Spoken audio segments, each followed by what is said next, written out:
Beijing this week announced revisions to its conscription policy and said that should China enter a state of war, veterans and educated college students can expect to be on top of the list to be drafted.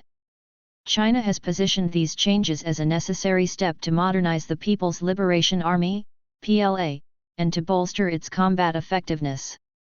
However, adding the nation's most educated as priority draftees runs counter not only to traditional Western conscription practices, but China's as well. It fits into the context of PLA modernization, Heino Klink, former Deputy Assistant Secretary of Defense for East Asia and military attaché to China, told Fox News Digital. The PLA has historically been a military based on conscripts from the countryside. I think Chinese President Xi Jinping is trying to further bolster his communist bona fide by ensuring that all segments of Chinese society are a part of the national military buildup. Several of China's top universities already have military departments included in their institutions where students can combine their studies with military training. One top official in China's Central Military Commission told a PLA newspaper this week that colleges and universities play an essential role in recruiting and that there is a particular interest in female and male students or graduates with a background in science, technology, engineering, and mathematics. China also plans to instate a new standardized recruitment processes that will implement steps to improve the physical, mental, and political assessments of recruits. Ultimately, Beijing hopes to provide institutional guarantees for consolidating national defense and building strong armed forces by recruiting more high-caliber soldiers, according to a government announcement Wednesday. Klink explained that the revisions to China's conscription policies were not necessarily a surprise, though their timing has prompted some pause for concern. I don't know what's worse, that they are tone-deaf or are they intentionally messaging? He questioned.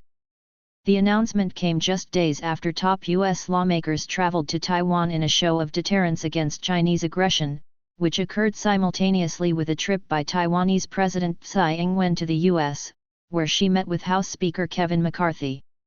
Beijing responded by launching large-scale combat exercises around Taiwan that simulated sealing off the island similar to drills it launched last year after then House Speaker Nancy Pelosi traveled to Taipei. Klink described the conscription announcement as arrogant and noted his concern that Beijing is recklessly making policy announcements with a total disregard to how the international community will interpret them. The Chinese are usually pretty good when it comes to messaging and consistency, he added. I think that this is once again an indication that we should not anticipate the Chinese Communist Party softening its stance on Taiwan, softening its stance on the South China Sea or any other contentious geopolitical issue of concern.